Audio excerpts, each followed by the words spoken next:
Hey guys, it's review time, but first, fingerprints. Need to get rid of them.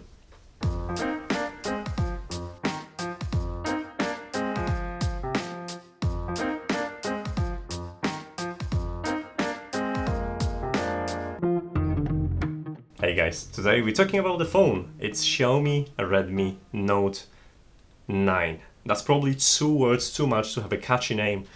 Someone please fix this. Anyway, if I close my eyes and start touching both phones, I won't be able to tell you which one is premium, because they both feel absolutely fantastic. This is a Xiaomi Mi 9, something I use on every day, and the video is there. It'll tell you why I've switched from Google phone to Xiaomi phone. And this is a device that costs almost 3 times less, a £140 phone that's Banggood sent me for a review. Thanks Banggood.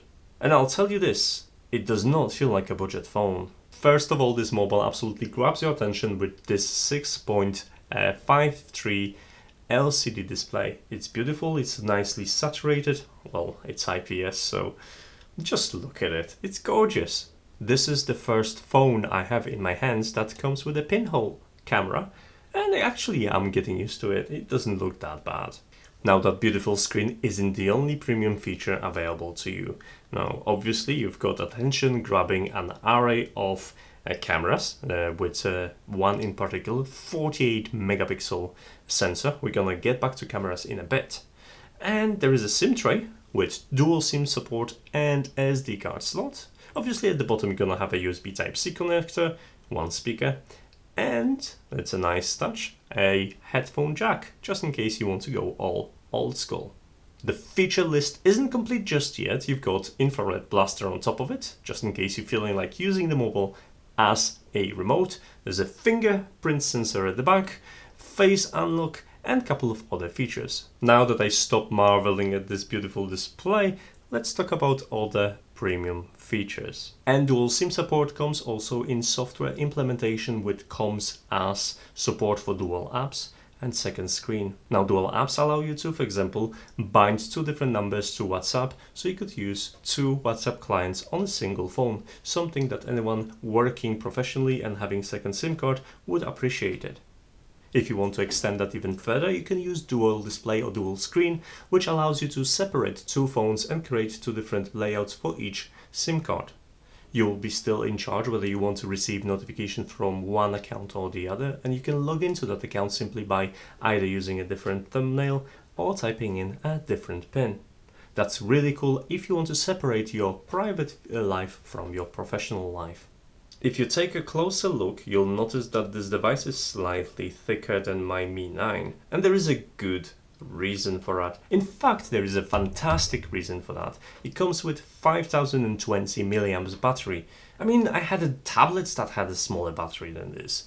This means for a second phone, which I was using it for, it lasted nearly 5 days, and if I used that phone as my main phone, I was able to go through 2 days of battery life on a single charge. That's seriously impressive. But that 140 quid can't buy you everything, and there are certain things that are missing on this phone. Don't expect 5G. Now, personally, I'm not bothered. Maybe you are, but 4G is more than enough in terms of internet speeds that I would like to see on the phone anyway. What I'm really upset about is lack of wireless charging. Now, this device in particular comes with NFC, so some sort of a wireless interaction is included. However, not all models support NFC, and none of them support wireless charging, something that I really wish was added since the back of the case is plastic. Having LCD for display also comes with limitations. Now, there is no always on display like on this Mi 9, which has an AMOLED display, but the device isn't equipped with notification LED.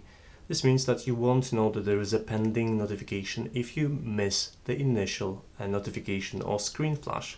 That's something I don't like. You can solve this by, for example, getting Xiaomi Mi Band. I've got a review in here. That way you always know where the notification is on the phone, but I wish there was a notification light just to let me know there's something pending. Fortunately, checking notifications isn't hard. Simply double tap on the screen to wake it and you'll be able to check it.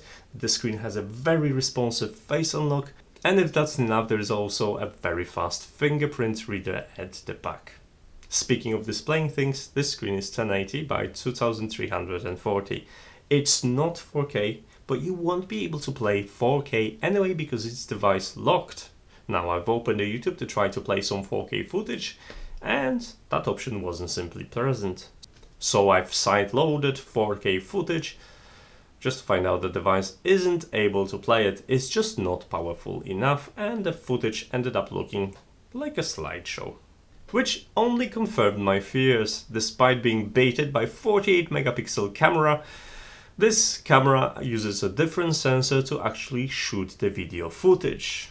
And you are limited to 1080p and 30 frames per second. That's disappointing because I really like how the footage in 60 frames per second looks like. However, if that's any consolidation, you can still watch YouTube at 1080 and 60 frames per second. And as we're talking about processing limitations, we probably want to address the CPU. Despite being labeled as octa-core CPU, which sounds impressive, this device lacks a little bit of power. In the normal use, you shouldn't have any problems, everything is snappy, the screen is responsive, the apps load quite quickly. But every now and then the device will stutter, especially if you have a lot of different things open in the background. MIUI is pretty good at managing the memory, however from time to time I found myself waiting for an app to open, with the biggest offender being stock camera. I like MIUI camera app, but for some reason it really takes its time to open it. Sometimes up to 5 to 8 seconds for the camera app to open, which is insane. The same goes from switching from the camera to pictures after taking a picture. I couldn't figure out why this would be the case, so I've downloaded Open Camera just to find out that this isn't a problem. This only happens when using a stock camera, so until Xiaomi resolve this with a software patch, you probably want to avoid the stock camera app.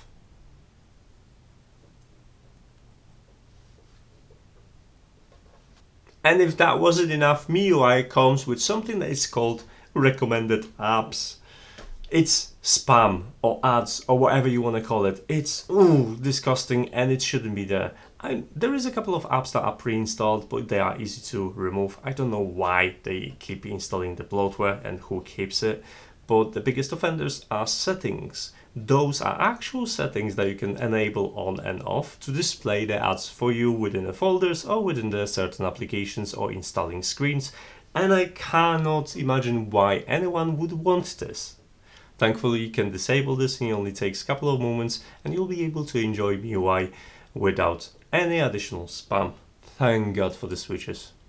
Whatever the case may be and how much you hate or love MIUI, you can't deny that they update the ROMs regularly and support the devices for a long time.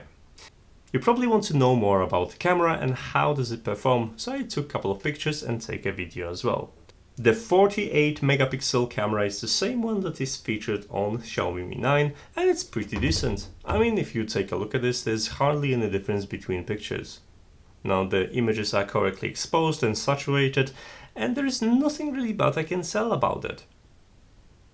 Switching to other cameras, you have a widescreen which is 0.6, you've got a standard shooter and a telephoto. The widescreen camera is probably the worst out of them. I mean, it's still okay in terms of pictures, but as soon as you zoom in, you'll notice that the pictures are quite compressed and it lacks a bit of resolution considering how much frame it has to capture. Now, the standard shooter is alright. I mean, it's not amazing, but Xiaomi actually does a good job of balancing contrast and color performance and the resolutions that they added to this sensor. And the telephoto camera, I guess it's okay. For the most part, I'll just probably walk closer to close that gap and have a similar picture taken with a better lens. But if you don't want to use digital zoom, it will save you in a pinch. Selfie camera, on the other hand, does a nice job at capturing you, not distorting your face and revealing what's behind you. However, I found colors to be a little bit washed out, skewing towards white, so you're probably gonna spend extra time post-processing those before posting them on Instagram. And if you do want to take videos despite being locked to 30 frames per second and 1080p, resolution. And the videos aren't fantastic, but if you want to improve them, I would strongly recommend you to lock exposure and focus. And even though the camera itself handles focus quite good, the exposure sometimes can ruin the picture by going from dark to bright quite quickly, depending on what you've got in your background. But if taking photos isn't your priority, you can take advantage of the boost, a gaming boost that will disable everything else and allocate the entire performance of the phone for your game. I've tested a couple of games including Minecraft and Don't Starve, and I had no problem having fun even in the highest settings. Granted, it wasn't a Fortnite, but for any casual gamers I would expect these games to run really smoothly and even have a blast at more advanced games. So if you're looking for a gaming device, this is actually not a bad choice. However, just remember, it's still a budget phone. Xiaomi Redmi Note 9 is a really strange phone. It looks fantastic. It offers a range of premium features on a device that costs only $140. While this phone is not going to replace my Mi 9, I'll be definitely drooling over the battery life, which I would love to have on my Mi 9. My wife already claimed dibs on it. She's going to replace her Huawei P10 with this device and give it a go. And something tells me she'll be very happy because she's a much more patient person than me, especially when it comes to taking selfies. Despite all the downsides, I don't think this is a bad device. If you go to UK mobile shop and ask for a mobile at 140 quid range, you get something really stupid. This is a proof that you can get a really nice quality phone for less than $150. So what are your thoughts? Do let me know in the comment section there, and as usual guys, thanks so much for watching. I don't have a posting schedule, so if you want to know what's next, then you probably want to follow me on social media of your choice. You know how YouTube works. I am not going to explain all that to you. You've been told by other YouTubers. So thanks so much for watching guys, and I'll see you in the next video. Take care. Bye. And there is obviously lightning fast finger scanner, and there is always lightning fast fingerprint scanner at the back to wake up now. And there is also a